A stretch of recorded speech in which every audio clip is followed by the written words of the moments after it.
said, I'm Jennifer Lutz. I was actually born and raised in South Carolina, Beaufort, South Carolina. If any of y'all know where that is, any military might know exactly where that is. I've been in Missouri for 17 years. I do live down in the southwest corner, down in McDonald County. I am from the University of Arkansas, but I work for MU. I have raised goats in the past, and I do currently raise sheep. They are a hair sheep, and they are kind of a crossbred between Katahdins and Dorpers. Just kind of give you a little knowledge of where I'm coming from.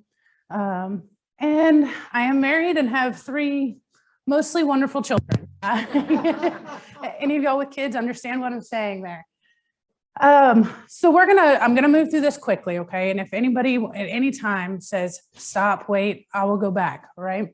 But I'm gonna move through this quickly because I know I'm standing between you guys and lunch. So we're gonna talk about the cost of production and the value of multiple births. You've heard it, I've heard it a couple times in here about having twins or triplets or things like that over singles. We're gonna talk about production records and using those for making decisions on the farm. And then we're gonna have a quick market update at the end, okay? So a little bit of a disclaimer. Through all of my presentations, any pricing that you will see will come from 5 Missouri markets. These are USDA reported markets, and these are the livestock auctions. And the reason that I do that is because one, price discovery is publicly available. There's no secrets to this data, okay?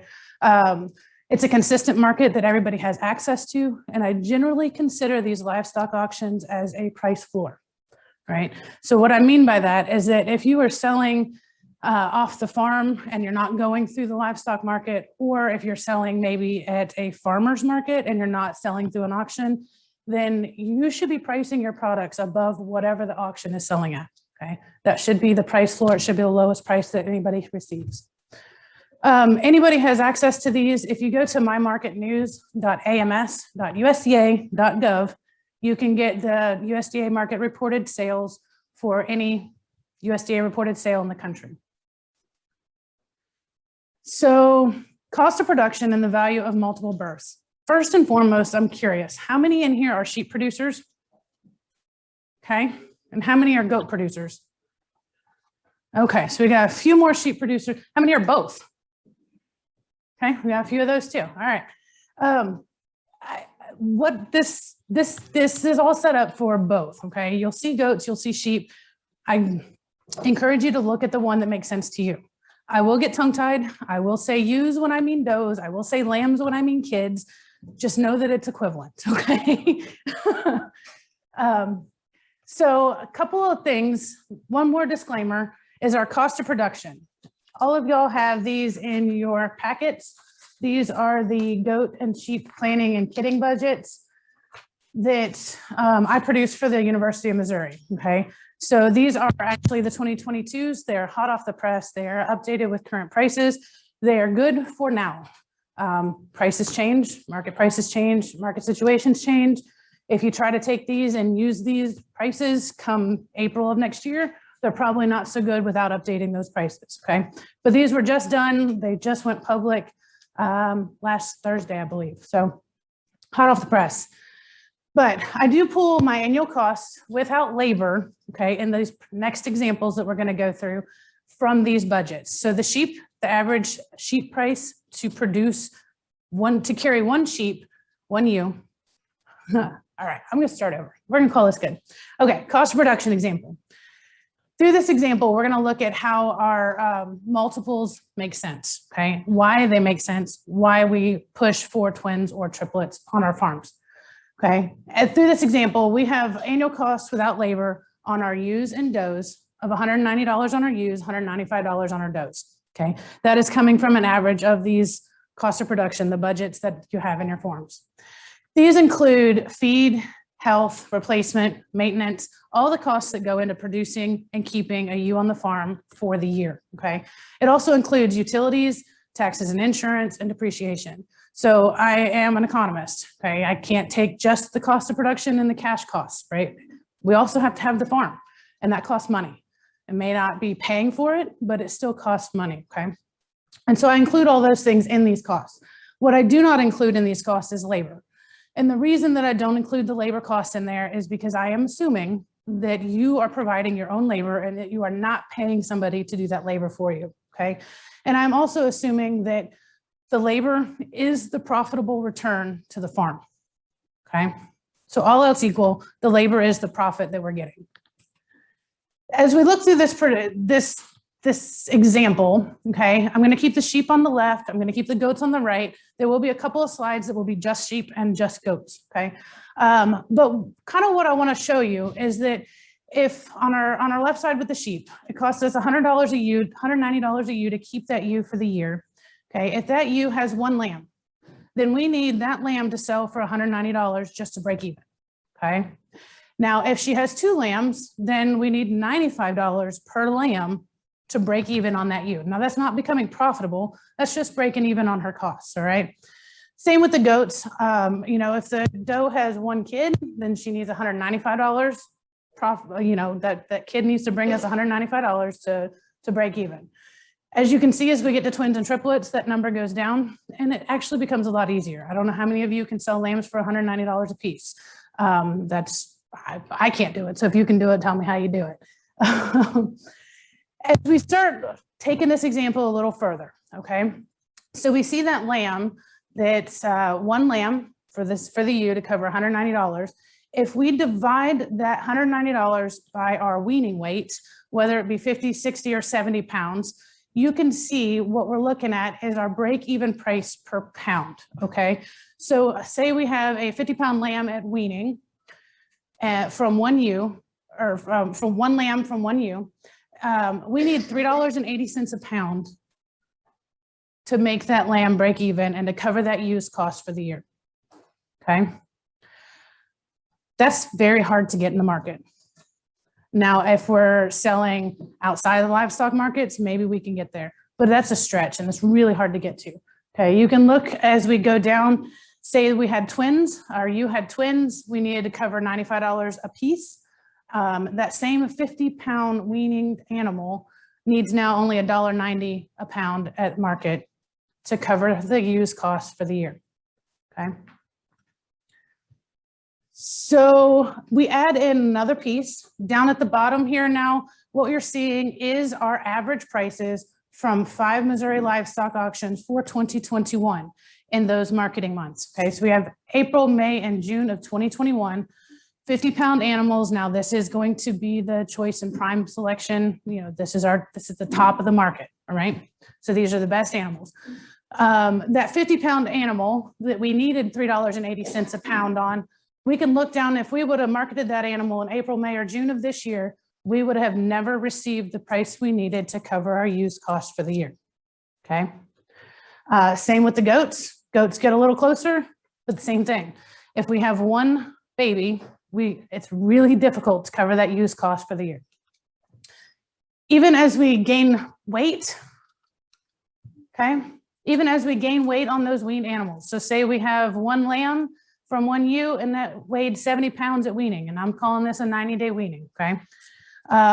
We needed 271 from the market. If we were able to market that lamb in April, we'd have made that price. But in none of our other 2 marketing months that I've shown here would we have made that price, okay? Same with our goats. 40 and 50-pound kids, singles, didn't make it. They wouldn't have covered our cost for our does. However, our 60-pound kids, so if we managed to get a 60-pound kid in 90 days, which is challenging, we could have covered our price in the market in all marketing months, okay? Can anybody tell me why this is important? You're making money on your farm. We need to make money at the farm, right? Any other reasons? Does anybody think like this? I need $5 a pound on my animals to cover my costs. We used to say risk in one hand, something in the other. Right, right. Okay, so economists think differently. And I don't know if it's training. I don't know if that's why we become an economist. I don't know where it comes from, but we think differently. And so I get a little worried sometimes that because I think differently that I don't get my point across. So again, at any time, y'all were starting to look a little glazed over. So anytime, just please stop me. I want to show now the twins and triplets. So we added the twins and triplets back to the top graph, okay, where that twin lambs needed at 50 pounds needed $1.90 to break even. Notice that we made that in every marketing month below there at April, May, and June, okay? So pretty much on twins and triplets, on sheep and goats, and all of these marketing months at all weights, we were able to cover our costs, okay? So when you hear somebody say that if they don't have twins, they're out, well, this is why. Because if that doe or ewe is not having at least twins, then she is not pulling her weight on the farm and she is costing the farm money, okay? There are lots of ifs, ands, or buts, all right? That was just a simple example. I'm gonna take this out a little bit further though, and we're gonna look at a herd break even, because you'll tell me, well, one has triplets and one has a single, and do I really need to get rid of the single? Because the triplet just covered that single's cost, okay? We're gonna break it down a little bit differently, okay? So at 100%, that means everybody in the herd averaged out to 1 baby per mama, right? At 200%, everybody in the herd averaged out to 2 babies per mama. Now, they may not have all made it there, but the same still holds, okay? We still had $190 cost per lamb to cover our costs. If we had singles, if we were at 100% lambing rate, and $95 per lamb to cover our costs if we had twins, okay? If we had a 200% lambing rate. This is where it gets a little tricky, okay? So sometimes it makes sense, sometimes it doesn't. All of these percents in between there are just something different, right? We know that lambing, that weaning rate, it's not perfect. It's not 100%, it's not 200%. It's somewhere in between generally, okay? So what you're seeing here in the yellow, and I apologize for y'all in the back that it may be a little small, but what you're seeing in the yellow is the break-even price is received in some marketing months, okay? So if we look at a 50-pound lamb at 130% weaning weight rate, we needed $2.92 to cover all our costs, $2.92 a pound. If we look down in there, we made that in April, but we did not make that in May or June, all right? In the green is where our break-even price was received in all marketing months.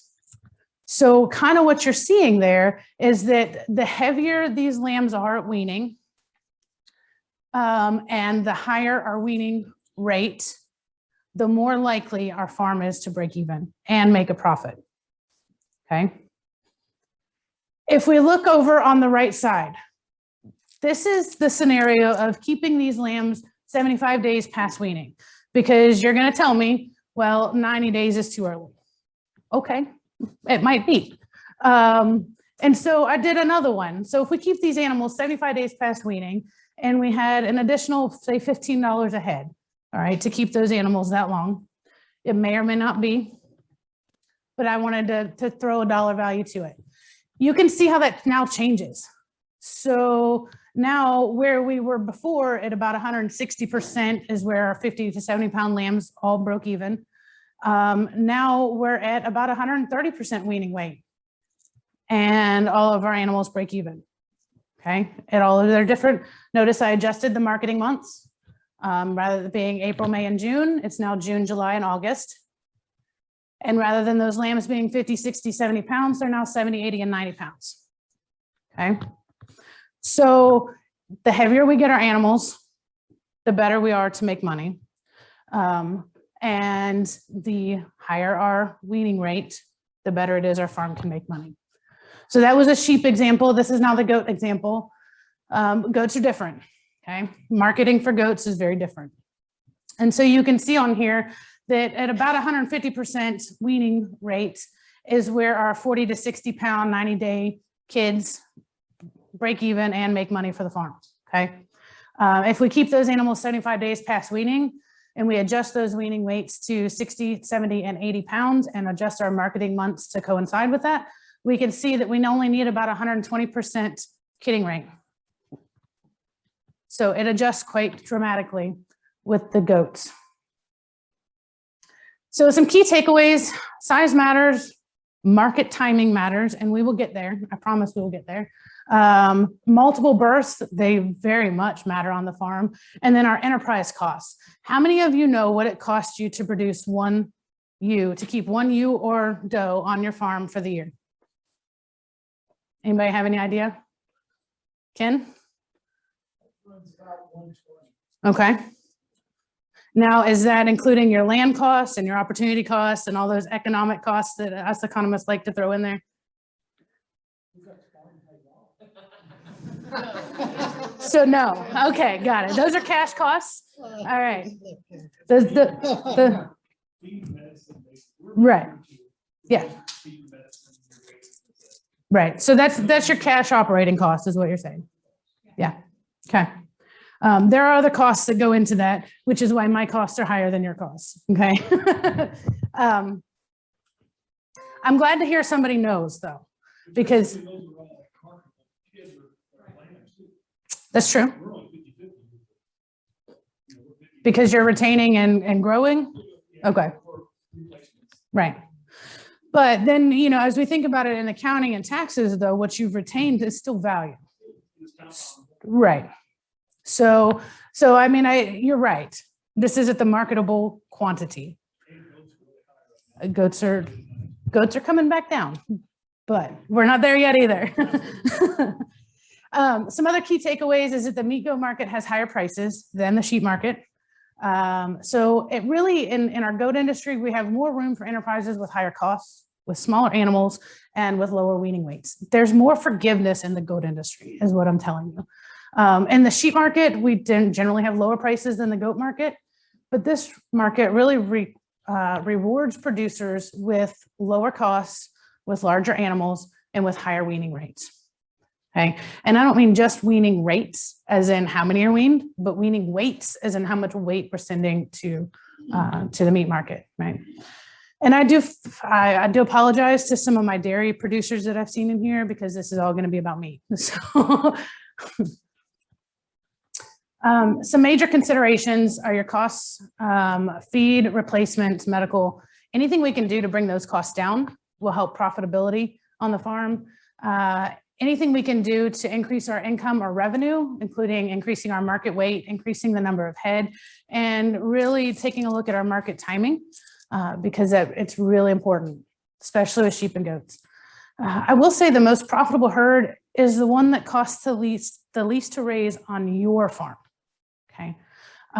Because what it costs to raise on your farm is going to be different than what it costs to raise on my farm, right?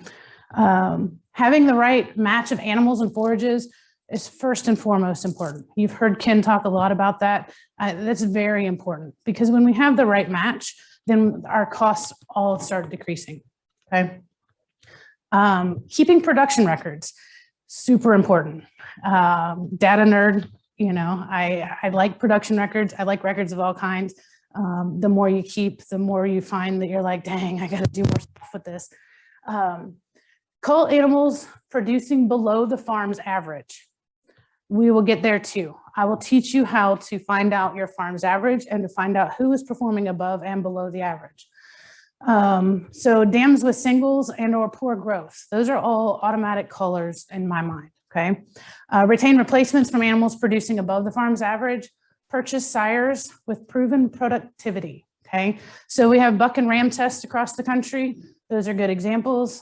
We have farms that keep really great production records. Those are another good example of good places to buy your replacement bucks and rams. And then learn how to supply the proper nutrients at the lowest cost. Ken covered a lot of that today, okay?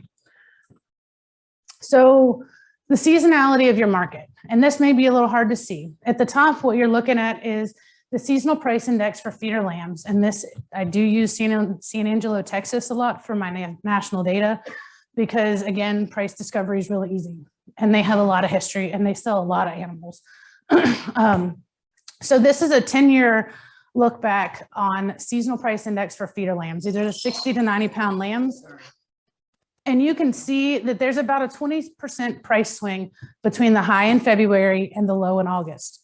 So what does this mean? This means that if you're selling your animals in February, then you are at the height of the market. Okay, you're getting your highest prices that you can receive in the market. If you're selling those animals in August, you're below the average annual price for the year, okay? So you're kind of getting discounted for selling those animals at that time of year.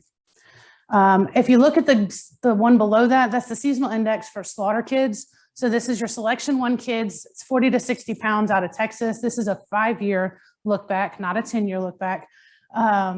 And notice that the seasonal price index for goats has a larger swing than it does for sheep, okay? So we actually have about a 25% swing from high to low in the goats, okay? Where we only have a 20% swing in the sheep.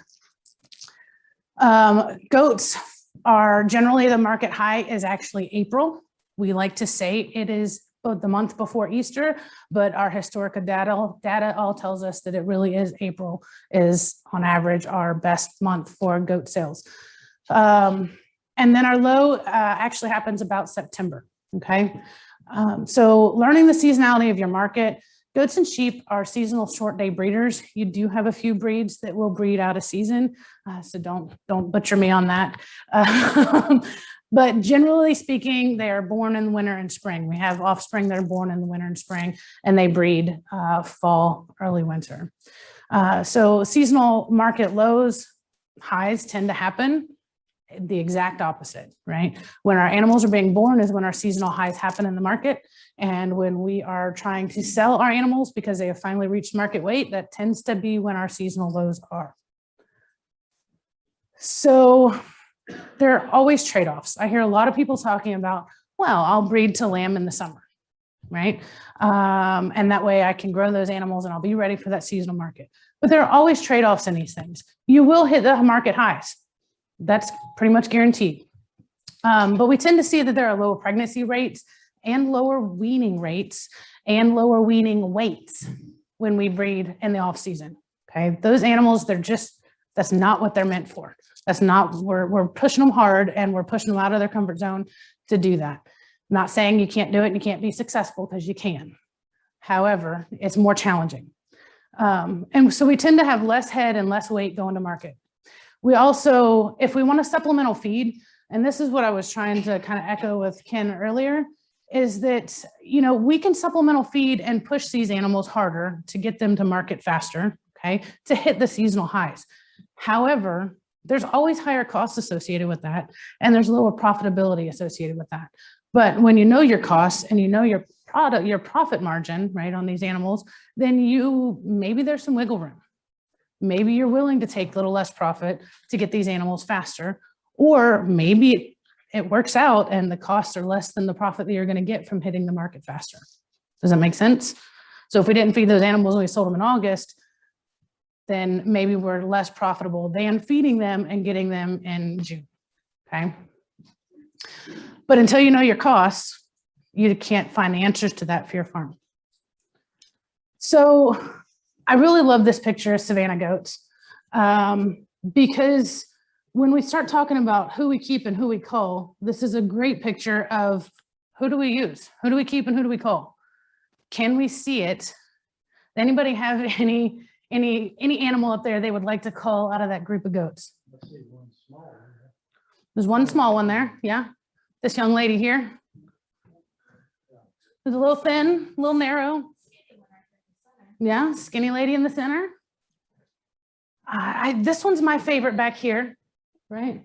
This the only one with his head turned backwards, because that one's looking for a way to leave.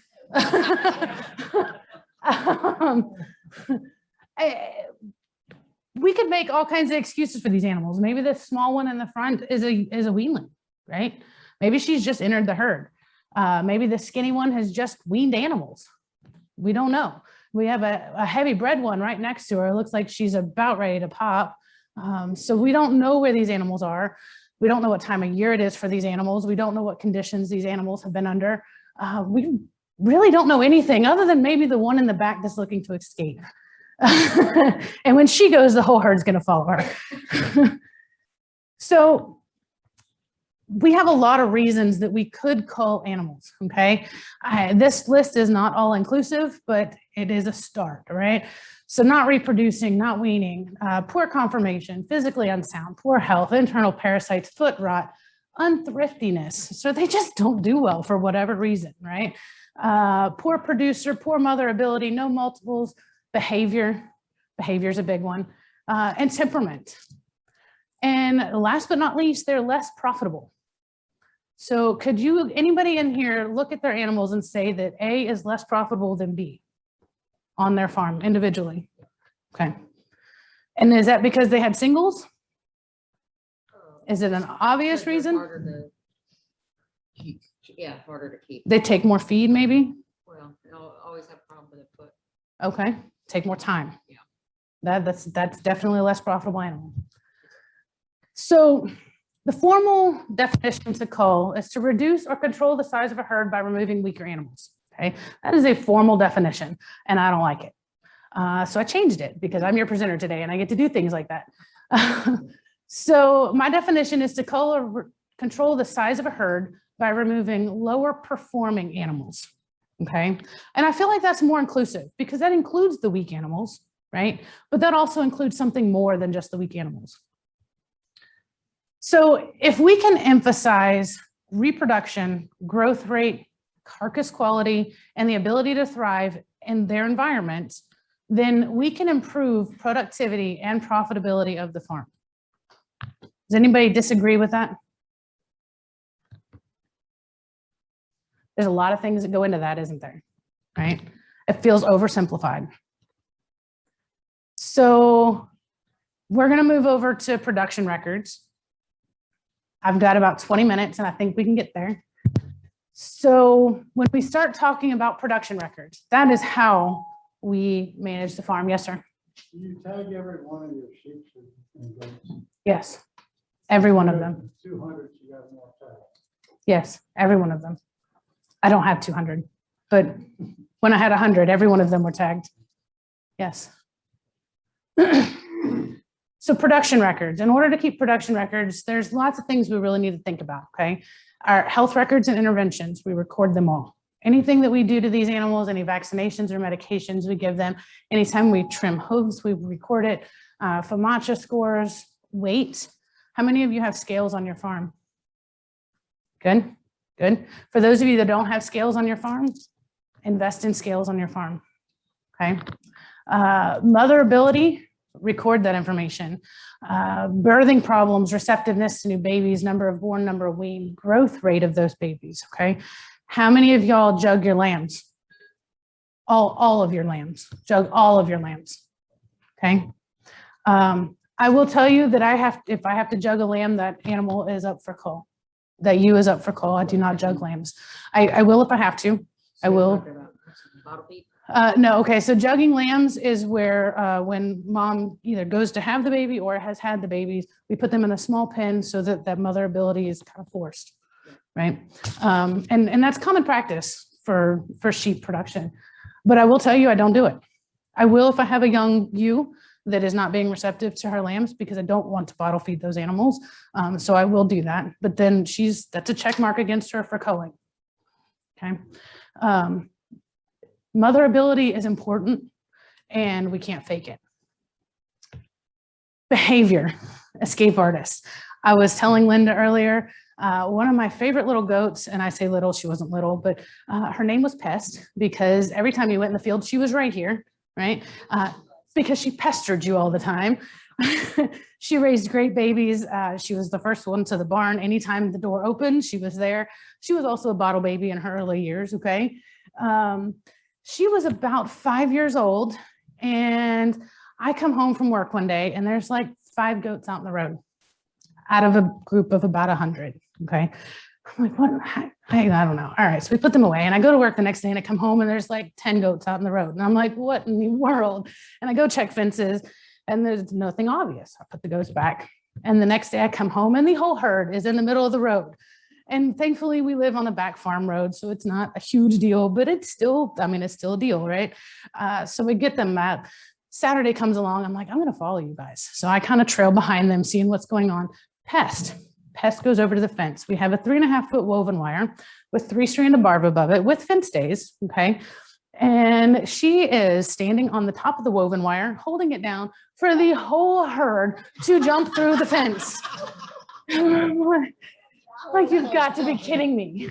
Now, why she didn't hold it for them to all come back, I don't know. But they made their way around the external of the property and ended up in the front yard in the road. Right, because goats, that's right, that's right. So, you know, unfortunately, that was the check mark against that goat. She needed to leave the farm. I love that goat. But at the same time, I couldn't have my goats going out and causing damage or hurting the rest of our family if somebody would, or another person's family, if they'd have hit those animals in the road, right? And I didn't have the ability to just pin her up or the desire to pin her up separately, okay? I don't know, maybe I could. Would you have if you had the ability? From a profitability standpoint, no. From a emotional standpoint, probably so, yes. I'd have probably found her a partner and just said, all right, here's your place. So behavior, you know, we have to record those incidences. It does make a difference if we have an aggressive ram, you know, any of these things, we don't want to keep those animals on the farm. There's a lot of good animals out there. And so really we have to make room for the good by getting rid of what is not good on our farm, okay? And then performance records. So we record births and how well those offspring develop over time. When I say production records, what I tend to attribute to the doe or ewe is anything pre-birth to weaning, okay? Anything that happens to those kids or lamb before they're born or until they're weaned is mom's fault. I'm pretty harsh on my animals, okay? If those animals, if one of these little lambs goes out and gets eaten by a predator, that's mom's fault. Mom should have been keeping a better eye on her babies, okay? I mean, who knows, anything that happens, pre-birth to weaning gets attributed to mom, all right? What we attribute to the kid or lamb is really birth to weaning, right? And not even birth to weaning, birth to post weaning, right? Birth until that animal is no longer on the farm. And I'll kind of explain this, it does overlap, and I'll kind of explain that later. So that pre and post weaning weight gain is really what we're looking at when we're selecting replacements from our own production. So production records, we had the question earlier if everything on the farm was tagged. Everything on the farm does have to have identification. It does not have to be tagged, but it has to be tattooed or something. You have to be able to know, and not just you, like you might know you got Larry out in the field and you know exactly who Larry is. But if I come along and I want to look at Larry, I may not know who Larry is, right? Hold the fence down for that. Right. So age of dam, date of birth, weight at birth, the sex of the kid, whether it's a single, twin, triplet, quadruplet, if we get any higher than that, whatever it is birth order. So the weaning date, the weaning weight, and then any conformational remarks. So when I did raise goats, my herd was a commercial herd. So it was predominantly Kiko influenced. There were some other things going on in the herd at different times. But one of the conformational remarks I always made on my kids was whether they had multiple teats. Okay. And if they had multiple teats, I did not retain those as replacements in my herd, right? I did not cull any adult animals that I happened to start with that had multiple teats unless they caused problems, but I did not retain those animals in my herd as replacements from the babies that were born on my farm. So that's what I mean by conformational remarks. And that's much easier to find when that animal weighs 7 or 8 pounds versus when that animal weighs 50 pounds. So as we start moving through here, average daily gain. Do you guys all know what average daily gain is? So average daily gain, I'm getting blank stares, but average daily gain is essentially the average amount of weight gained from birth to another point in time divided by those days, okay? So it's an average daily rate of gain. We look at, to calculate that, we take the weaning weight minus the birth weight, we do subtract out birth weight, and then we divide that number by the day of age, okay? That's how we figure out the average gain per day. When we do this, how many of you guys use average daily gain? Does anybody use average daily gain? Okay, you don't throw pitchforks, but average daily gain, when we use that as a comparison tool on our farm, then that tends to select for single births, heavier birth weights, and older dams. Do you know why it selects for older dams instead of younger dams? One more time. Older dams tend to give more milk. And the reason for that is because they are no longer growing themselves. Younger dams are still growing, so they're partitioning their energy. Some of their energy is going to their own growth. Some of their energy is going to their milk production, right? And so when we do that, we automatically select for older dams by selecting average daily gain. This does neglect to account for multiple births, for younger dams, and for the sex of the offspring. So we know that males grow faster than females, okay? And when we compare males and females as equal, the males will always look better than the females. And what I mean by this chart has been sorted by average daily gain. And what this chart has, it has the doe ID, the kid ID, the sex of the kid, the birth number, and the birth number is whether it's a single, twin, or triplet. It has the date born of the lamb, the kids, birth weight, the 90-day weigh date, okay? And then the 90-day weight. And then I figured out the average daily gain by weaning weight minus birth weight divided by day of age, okay?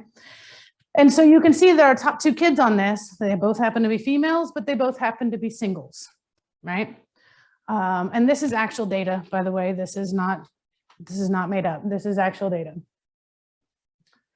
So average daily gain and actual weaning weight, this treats all dams and offspring as equal when we know that they are not equals, okay?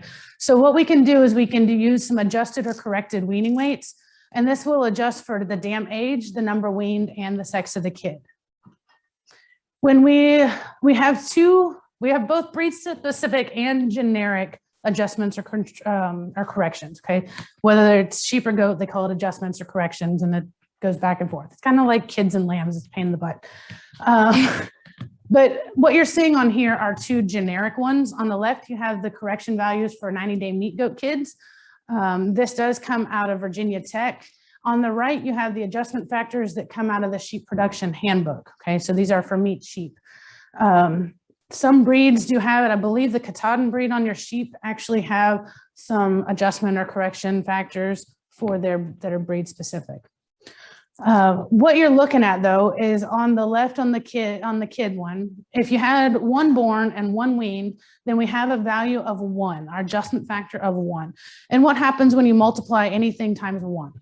It remains the same, right? So essentially we're not adjusting that kid. If we had 2 born and we weaned 2, we have an adjustment of 1.18. And what that means is we're giving that doe 18% adjustment for raising 2 babies, for having and raising 2 babies, okay? Age of dam, we go 1, 2, and 3. So a 1-year-old, 2-year-old, 3-year-old. You can see that 3-year-old is the one that is our baseline. And that means that we're not adjusting for when they're 3 and older, okay? We are giving a little bit of an adjustment to those younger dams, 10% to a 1-year-old and 9% to a 2-year-old. And then sex of kid, a buck and a wether are the ones. So that's our baseline. And we are giving that any doe kids 11% adjustment just for being female, okay? Because we know that females grow slower than males. So we're trying to make it equivalent. On the ewes, the sheep one does it a little differently, okay? So they actually discount the ram and the wether. They say that rams grow slower than wethers. Sorry, rams grow the fastest, and then wethers grow a little slower than rams, and then ewes grow slower than the wethers. But what they're doing is they're discounting it. Notice that it's a 0.9 instead of above a 1. Okay, so they're discounting it rather than giving an extra. But these are multiplication factors, so we multiply it, and we'll get there. So here are some of the equations that we use. We saw the average daily gain earlier. The 90-day adjusted weaning weight. So we're going to adjust all weights to a 90-day standard.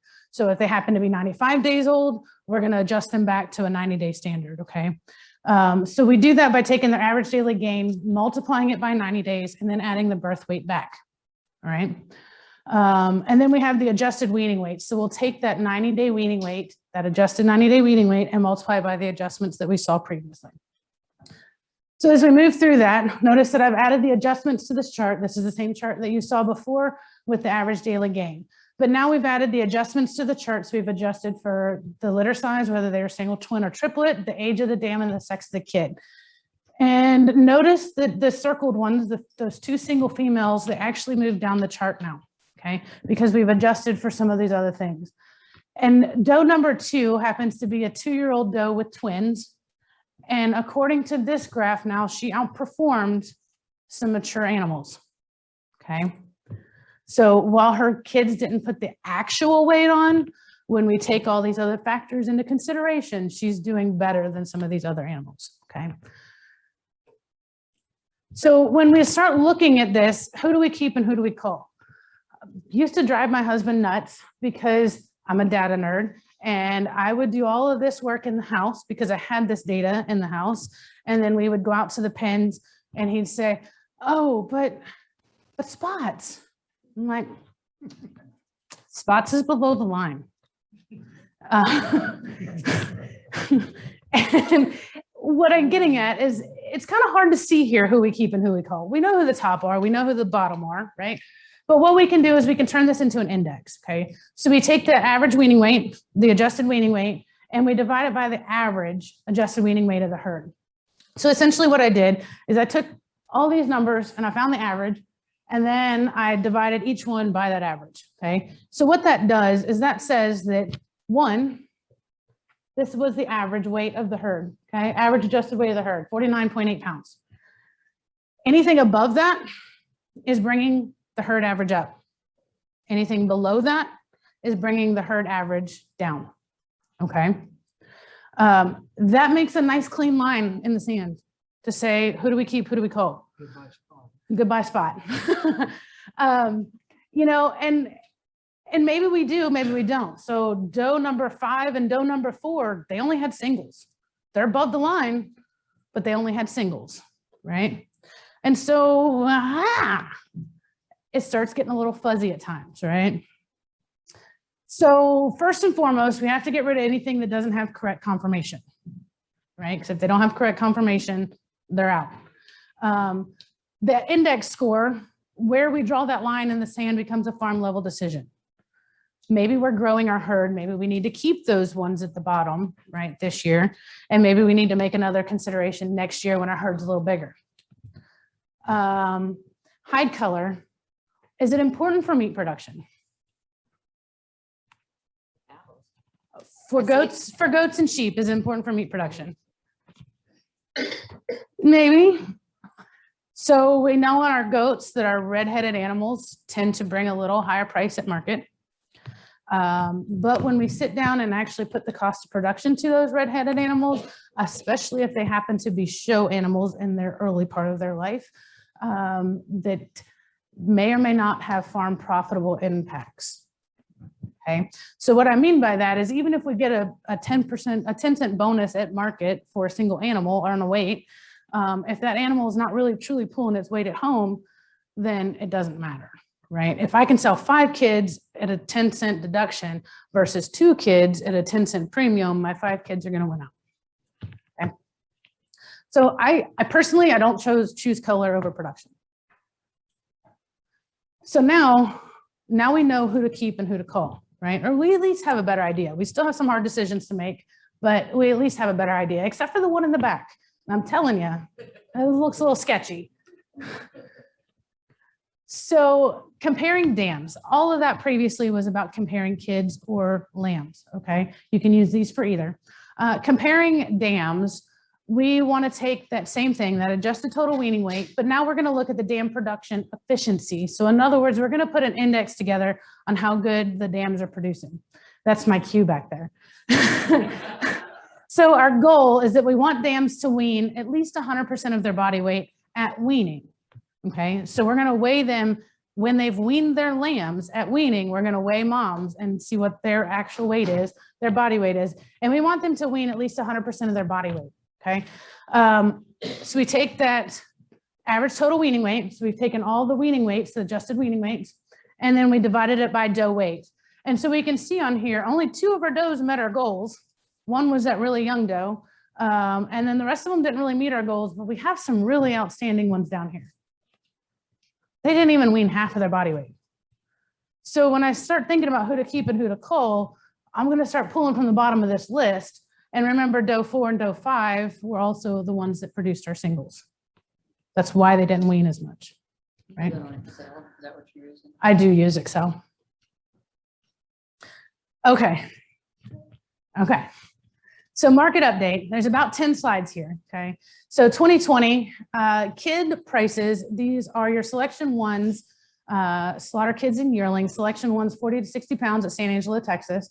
Our average annual price was $3.17 a pound, okay, or $317 a hundredweight. Our lambs for 2020, those are our choice and primes 1 to 2, same thing at San Angelo, Texas, were averaged out to $1.91 a pound. Those are really good prices on both sets of animals. Okay, you can kind of see the trend line on what's been going on. Back in 2011, we were trending pretty close to the same on goats and sheep until about 2011, when the goats really started taking off and the sheep just kind of stayed a little stagnant. Until this last 2 years, lambs have pulled up. We're going to take a look real quick at the sheep industry, and then we'll move over to the goat industry. If we look at our lamb production from 1900 to 2021, okay, so last 120 years, you can see that we've been on a pretty well downward trend. And the big trend really started after about World War II. There is a lot of thoughts out there that the guys ate a lot of mutton during World War II and said, we're not eating sheep ever again. I hear those stories. And I almost believe it by looking at just our inventory, right? Our inventory declined quite a bit. Another thing too is with the sheep industry, we really have to take into account for wool industry. And anytime the wool industry is affected, our sheep industry numbers are affected. I do expect over time, we'll see that turn around now that we really have hair sheep in this country and we're no longer reliant on wool. But honestly, meat sheep was a byproduct of the wool industry. So that's another thing that you're seeing there. If we kind of look at the top 10 states for sheep and lamb inventory across the United States, you'll see that it's mostly the West, okay? Texas is huge for sheep production, but then beyond that, it's really in the western part of the country. Top 10 states, Texas, California, Colorado, Wyoming, Utah, South Dakota, Idaho, Montana, Iowa, and Oregon. If we look at the change from one year to the next, you can see in the blue that we do have some states that are increasing numbers. And I would almost argue, I've not done the data on this, but I would almost argue that those states are probably increasing with hair sheep, not wool sheep. Actually, here in Missouri, we produce more hair sheep than we do wool sheep. And I want to say about 75% of our market sales for sheep in the state are hair sheep. About 25% of those sales are wool sheep. We look at the top 5 countries that are importing sheep meat, and this is both lamb and mutton. The United States is the second largest importer of sheep meat across the world. We are second to China. China imports a lot of sheep meat. They actually import a lot of mutton. We import a lot more lamb. If we look at our domestic production, which is that red line, you can kind of see that our trend line has come down. We were at about 106,000 tons in 2000, and we're now at about 63,000 tons in 2020, okay? And those are metric tons, and I do have that conversion on here at the bottom. Metric tons are 2,204 pounds, not 2,000 pounds, okay? That is not a US ton, that is a metric ton. So imports, you can see since about 2012, imports have increased dramatically into this country of lamb meat, of sheep meat, predominantly lamb meat, to the point now that 68% of our US consumption is imported meat. It's crazy. As we look at our feeder lamb prices, now what you're seeing here is a January through December scale. The red is an average 5-year price from 2015 to 2019. The dotted line is the 2020 pricing, and the blue line is the 2021 pricing year to date. You can see that our lamb prices are way up compared to our average, okay? And they've been doing this over time, not quite to this extent, but you can also kind of see the seasonality of that lamb, right? So this is this year. You can see when COVID happened last year. So March to April last year, that was when everything went crazy because of COVID. But notice that big rebound in the sheep. It really just didn't stay long in our sheep industry. Our cattle charts are much different than this, okay? But notice towards the end of the year, sheep prices started going up. I know I sold lambs way early last year because I'm like, oh my gosh, prices are up. I'm going to take advantage of this. But they've really kind of stayed up, okay? One big key to this is that Australia. How many of y'all are familiar with the Australian sheep and goat markets and what they do? Okay. And the reason that they're key to this is because about 98% of our lamb imports actually come from Australia and New Zealand combined. I want to say it's like 95% from Australia. So it's really important what's going on in their markets, okay?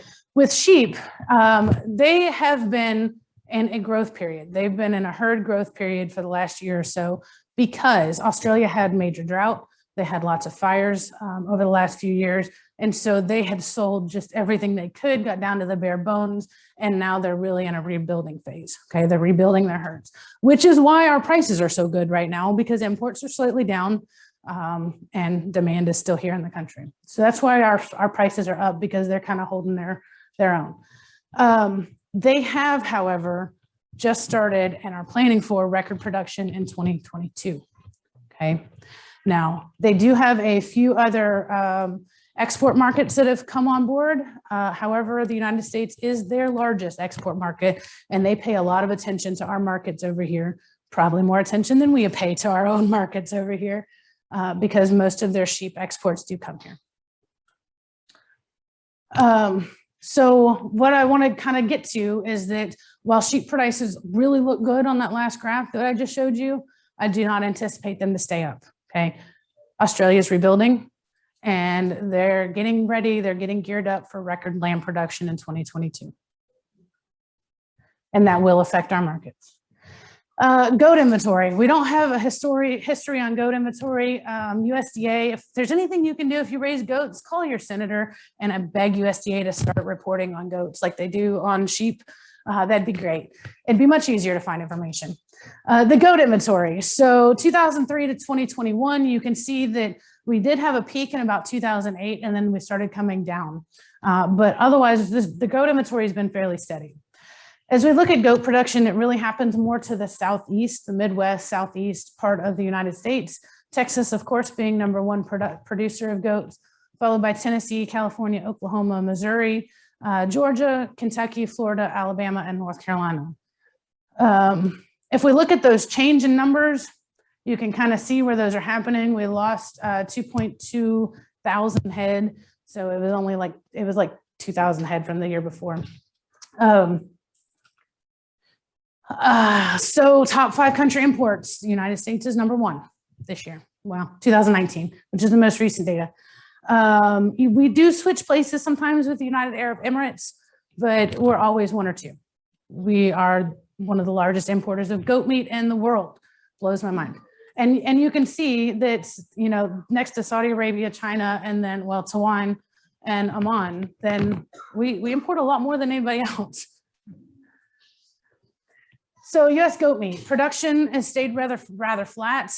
Imports, they've gone up. We actually import more goat meat than we produce since about 2010. And 96% of those imports come from Australia and New Zealand, most of which come from Australia. In 2020, we processed 600,000 head of goats in the United States. And in 2019, 62% of US consumption was imported. As we look at domestic prices here, again, we have that 5-year average at the bottom. The dotted line is last year's actual prices and then 2021 prices. You can actually see when Australia imports started hitting again, when we finally were able to get them in. So part of what happened in our 2020 late year pricing was that the imports were backed up. They were stuck on ships. They just weren't getting here. You can actually physically see in the markets when they made it, which blows my mind. But you can see that the goat prices, while they were at all-time record highs, we know that they're not going to stay there. Okay, they are going to come back down. They will be up. They will be up again, but they're not going to be up that high. Okay. We again look at Australia. We can kind of see where our prices have been up. In 2019, they had the lowest number of head that they have ever processed and a low carcass weight. Okay. So they just were not able to get the meat. Now, if you know anything about the Australian goat industry, in Australia, they're just starting to farm goats. Okay, so Australia government is actually encouraging them to farm goats like we farm goats here. Really what happens in Australia is goats are feral animals. They're like deer. So they go up and round up the goats and they take them to market. So they farm sheep, they farm cattle, they round up goats. And so the fires, the droughts, those kinds of things had major impacts on those wild goat herds, okay? And their ability to round those animals up. So over here, 2021 goat exports are operating 20% better than the 2020 levels, driven by continued growth in the United States and explosive volume upticks from South Korea. So they've got a new export market for goat meat as well, which may help support our prices a little bit. So again, while I anticipate seeing these average annual prices for 2021 going up, I don't expect seeing it going up much, okay? So this is taking the market high, the market low. This is that average price, right? And that's all I have for you. And I will stop standing in the way of lunch. Yes. So Missouri that I know of, the stockyards are consolidating, closing. People are about We to had go- one close last year. Well, one of the USDA market reported sales closed last year. Where are people taking their goats? Just to the butcher and then their client takes it from there? You mean where are they going from the livestock sale? For us, for any of us? For the producer? Yes. Well, I still take mine to the livestock sale. Being that I'm with Extension, I refuse to sell to anybody because I just don't need that conflict, right? But I don't, are you in a location that a market is closed? Is that what's happened? This gentleman sells beef. Okay, And he says that in his area, the stockyards are consolidating, is how he said it. But big yards are buying up small yards. okay, And it's a problem like in the northwest Kansas City area. They Okay. closed 2 maybe. okay. And he's wondering, he says he has to drive further. He has to take his cows further. So you're talking about cattle, which is a little different, but not, I guess. So, I mean, I haven't seen this happening really in the sheep and goat auctions. We have lost one USDA market reported sale in Missouri last year or the year before, but that was a planned closure that we knew was happening. If you have to drive further, you have to drive further. But the other thing you can do is there's lots of marketing options, okay? So, I mean, you can market privately off your farm, sell live animals directly from the farm. You can find a USDA or state inspected butcher to slaughter those animals and then sell meat instead of a live animal. It has to be an inspected butcher in order to do so, though. And that becomes challenging for a whole host of other reasons and expensive. So, but there is possibility to do that. You could open a sale barn. I mean, if the market really needs a sale barn, then somebody's going to come along and open a sale barn. But if the market will not support the sale barn, which would be why I would think the sale barn closed in the first place, then, you know, nobody's coming along to do that. For Katie,